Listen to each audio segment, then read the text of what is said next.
I'm excited about this video. This mute took me years to find. That's right, this is the Ray Robinson Mel-O-Wah mute.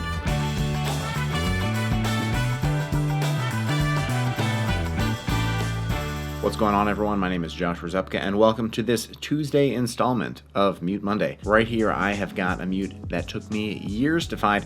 This is the Ray Robinson Mel-O-Wah mute. I gotta say, when I first found this mute, it was in very rough condition, and I sent it to Josh Wagner, who does incredible work. He does great mute restorations. There's a couple people out on the scene who do that, and of course, Roger Ingram, the mute meister himself, he really spearheaded it and kind of created this whole industry of taking vintage mutes and fixing them up. But Roger isn't doing that too much anymore, and Josh Wagner, he does an incredible job. So I sent him this mute, and he has brought it back to its original condition, probably better than the original condition. If you're unfamiliar with what the Mel-O-Wah mute is, check this out. Look at it up close. This is a really nice mute, and you can see that there is a hole going through the center, and it's basically a big cone that resonates. The end of it, you can put your hand over the end like a solo tone or like a Harmon mute, where you can do that wah effect.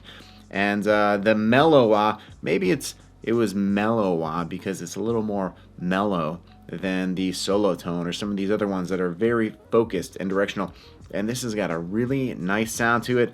I actually really like using this mute in place of a solo tone because I feel that the Mel-O-Wah mute captures the essence and the character of a solo tone, and it fits in the case easier. And in my experience, it doesn't have as much back pressure as a lot of solo tone mutes out there. Anyway, this is a great vintage mute, and I love the Ray Robinson mutes. The cup mute is iconic. The straight mute, I love the fiber wooden straight mute that they have, and this Mel-O-Wah does not disappoint, so I cannot wait to play this for you. Now, I wanted to share some information about Josh Wagner and the process that he takes for fixing and repairing these mutes. Maybe that's something to consider if you have some vintage mutes lying around that are in rough shape, and you want to bring it back to life. You want to kind of restore it to how it originally was meant to be. Well, there's only a couple people out there that are doing it, and it is a very involved and time-consuming process. So let me share a little bit about what happened with this mute. Now, in the instance of this mute, the first thing that Josh did was he measured the cork, the position of the cork on the top.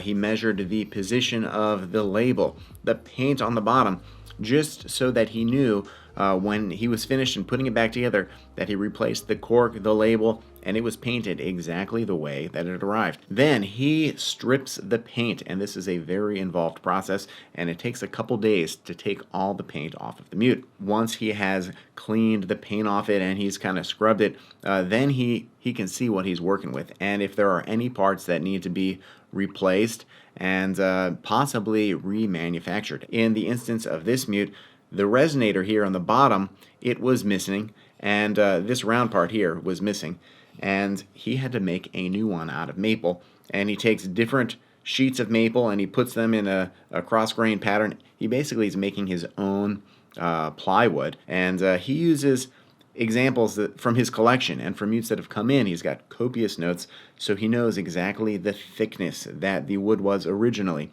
and the type of wood, and he recreates that so he can put this mute back together exactly the same way that it was originally manufactured. Now, for this mute, there is also a tube running through the middle of this, and that actually had to be replaced, and he had to make a new one. Again, he is fabricating this from scratch, and he knows the exact size and dimensions that were used originally, so he was able to recreate one that fit this mute perfectly. Now, this mute doesn't have any brass ferrules or anything like that, but if it did, he would have polished them and put a clear coat over it so that it was protected and that it wouldn't tarnish. This mute, once he was able to reassemble it to the way it was supposed to be, he masked it up, he painted it, he hand cuts the cork, and then he prints and hand cuts a label to put on the mute. Of course, if he can salvage the original label, if it's in good condition, he's going to do that. Otherwise, he has digitally recreated the original labels so that it looks as authentic as possible. And of course, so many different mutes. Some of them have felt, some of them have different parts and components. So depending what the mute is, he has so many different steps that he goes through to really bring these mutes back to life. And he had this mute for a while. It is not a quick process to get one of these restored. This is something that he does in his free time. It is not his full-time job. And the same with Roger Ingram. When he is restoring mutes, this is something that he has done in his free time. He was doing it a little bit again over all of this past year and a half, but I'm not sure he's doing too much. Josh Wagner, you can still send him mutes and he will still restore them. So I've got this Ray Robinson Mel-O-Wah, and I am just so excited to play it for you. So that's what we're going to do.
Alright, so you've just heard this mute, and what did you think? Let me know in the comments below. I'm really interested to know if any of you have one of these, and if this is a mute that you would consider trying to find. As I mentioned, this is a vintage Ray Robinson Mel-O-Wah. These are really difficult to find. However, the Humes and Berg Mel-O-Wah you can still buy. They still manufacture it. And talking with Roger Ingram, basically, he told me that they are identical. And if you compare the two, they are basically the same size, the same dimensions, they're the same height. And the difference here is that the Humes and Berg, this here, it's got rivets on it. And this old vintage Ray Robinson, there are no rivets on this mute. And that's how you really know you've got one of the old Ray Robinson mutes, whether it is a straight mute or a cup mute or the Mel-O-Wah. If there are no rivets on it, then you know it's one of the old ones, one of the original ones. And this is when they were really building them with a lot of care before they kind of got too big, and they started cutting corners and changing the manufacturing process to be less expensive and faster. So in my opinion, if you're going to try and find one of these vintage ones, you want to find one that doesn't have the rivets. Now, personally, I think this mute played great. I just love the sound of this mute. It is fun to play. The back pressure isn't too bad. The articulation is very even throughout all of the register. It's a little unusual. It's a little weird the way that the articulation feels, because it's not that pointed, and that's just the character of this mute. The shape and the dimensions, it just doesn't feel that pointed. However, it sounds really nice, and like I said, it's got an even feel and blow throughout all of the registers, and it responds well down low, and it responds well up high. So really a nice mute to play with. It's got such a unique sound, and as I mentioned, I like to use this in place of a solo tone. I can get away with it pretty often. I think it does a really nice job. This is something to check out if you are interested in these types of old sounds. You can still get the Humes and Berg version, and another option to consider is the Huber Mutes recreation of the Ray Robinson Mel-O-Wah. This is also an excellent mute, and I had this before I got the OG. So it's just great that there are options that you can buy today if you're looking for this original sound. Personally, I love finding those original mutes and having that original sound. And oftentimes the modern recreations are even better because they're using new technology in a way where they were able to fix some of the issues that the older mutes had while still keeping the character of the sound. But I love the history, I love these old mutes, and I'm so happy to have this in the collection, and especially in such great shape that was restored expertly by Josh Wagner. Alright, well, that is just about it. I hope you enjoyed this video. If you did, let me know in the comments below, and while you're at it, hit that like button and subscribe. It really makes a very big difference. I want to thank you for watching, and I will see you in the next video.